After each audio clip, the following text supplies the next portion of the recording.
Zombie companies in Australia. Let's have a look. Hello everyone, I'm Florian Heise and welcome to another episode of Heise Says. I've got my morning stein of coffee and I thought today we would have a look at this article that was sent to me by a viewer. And this is a piece written by columnist Christopher Joy from the Australian Financial Review, The Rise of Zombie Companies on the ASX. And these are, well, profitless companies, or companies here, as he explains it, so laden with debt they couldn't survive without our insanely low interest rates, that, well, I'd say they're the counterweight, or the eventual demise of the unicorns that we're seeing. Uber, WeWork, and many others. A lot of the fracking oil companies as well seem to be faltering too. Well, let's have a look. Let's see how Australia can play our part in the global economy.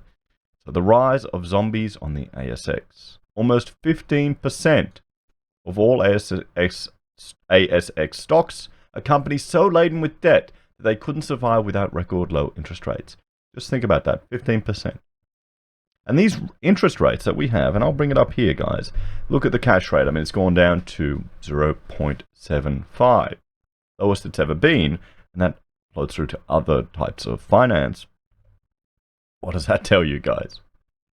Our thesis is simple. Capitalism is dying, and the myopic public policy statism replacing it is breeding a new wave of zombie companies that cannot survive in a normalized interest rate world. These zombies have loaded up on debt they can only just service at the lowest recorded interest rates in modern human history.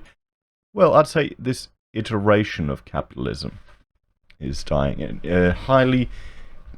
and a capitalist system which is highly intervened upon, a market which is constrained. And these record low interest rates are completely artificial, guys. They're completely artificial. Negative interest rates are not natural. They make absolutely no sense. They should be a sin, just like usury.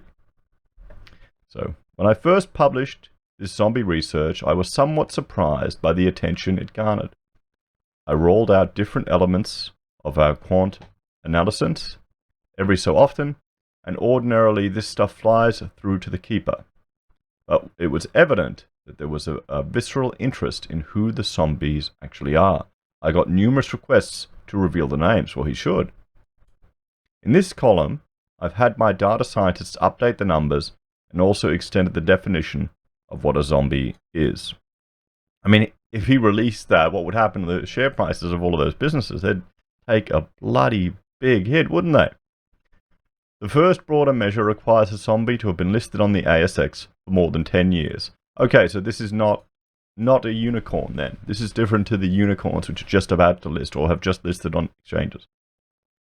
And to have an interest coverage ratio that is less than 1 for 3 consecutive years, where the ICR is defined as the ratio of earnings before interest and tax to the interest payments on the company's debts. Ooh. The second error measure adds the requirement that the zombies also have very low growth potential, with the ratio of the company's market value of its assets to the replacement costs, proxied by Tobin's Q, that is less than the median of the industrial sector. This approach replicates the methodology developed by Ryan Banerjee and Boris Hoffman at the Bank of International Settlements in 2018. Tobin's Q is calculated as the sum of the market value of the company's assets and liabilities divided by the sum of the book value of its equities and debits. My quants have also added a few new proprietary filters to further improve the accuracy of our analysis. Of course, he's got to. Interestingly, our research results for Australia are almost identical in terms of both the directional trend and the actual share of zombies, the BIS's findings for developed countries, which suggests that the rise of zombies is a global phenomenon. I can't say I'm particularly surprised with that. I mean, we are seeing it all over the world, aren't we? How many of these zombie companies have taken on this debt and used it to artificially pump up their share price?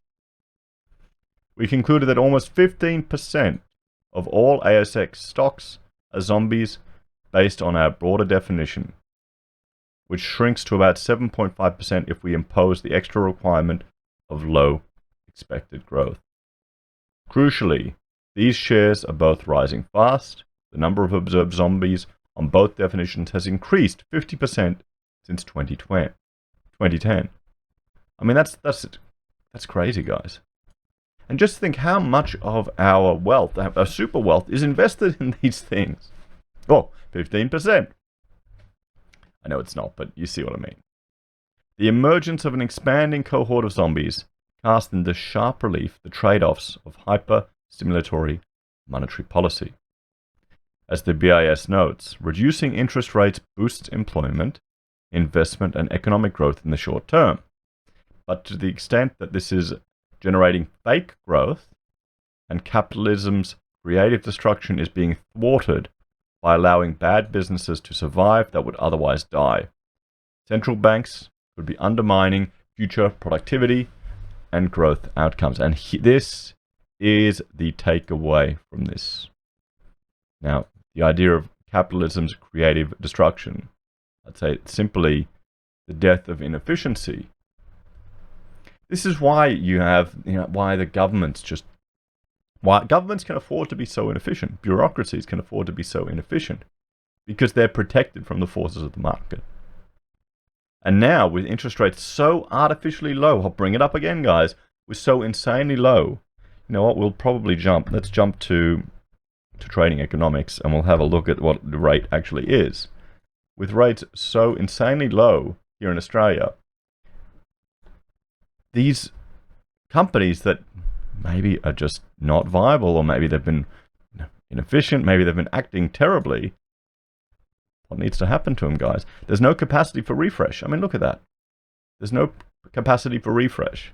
This is like an older generation who won't retire, who won't step down.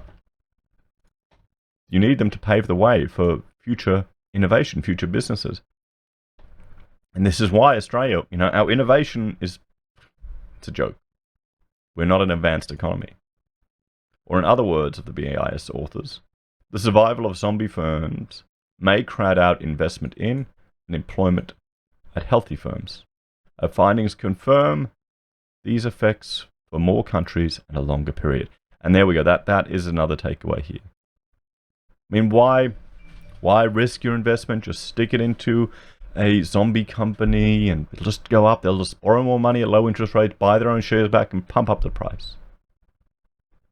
Just look at Apple. Nobody has a monopoly on knowledge, and research requires that we all stand on the shoulders of our ancestors. I was, for example, delighted to see in the Reserve Bank of Australia's latest financial stability review a footnote referencing a forthcoming paper that will examine the determinants of mortgage default using loan level data, controlling for the characteristics of each loan.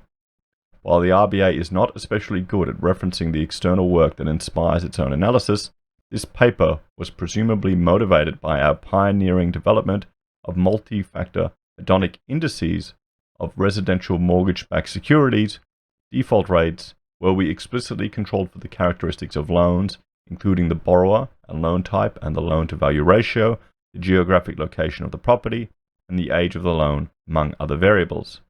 This was a valuable innovation because it is clear that although mortgage defaults rates are heavily influenced by individual borrowers' characteristics, conventional arrears data does not adjust for these factors.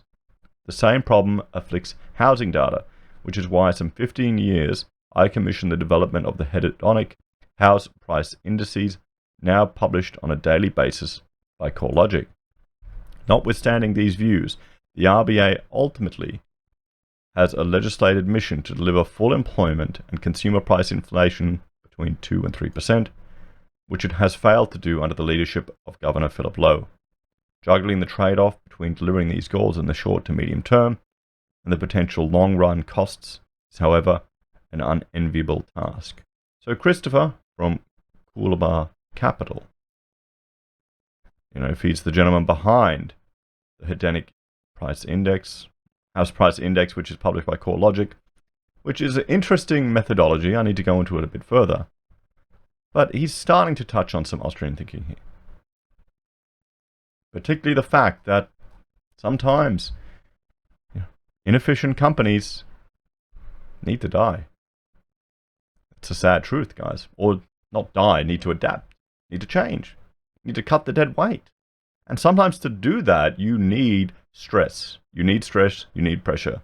And that could be you're getting, undercut, you're getting competed. Yeah. I've done the same thing in my business. We were taking on big projects. I had, a lot of staff, a lot of equipment, all these overheads. And, the fees out there were just so low. So I had to cut back, scale back, be more efficient, be more nimble.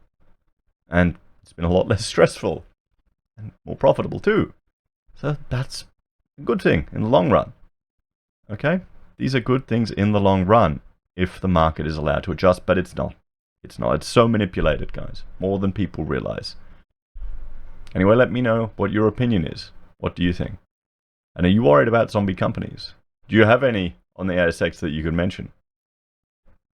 Thanks for watching. Please like, share, and subscribe to the channel. If you're a fan and want to help us produce more content, we have a Patreon where you can make a small monthly donation. We also have Amazon, eBay, and Independent Reserve affiliate links, and our very own merch from the Heise blog. Take care, guys. Have a great day, and I will talk to you all later. Bye for now.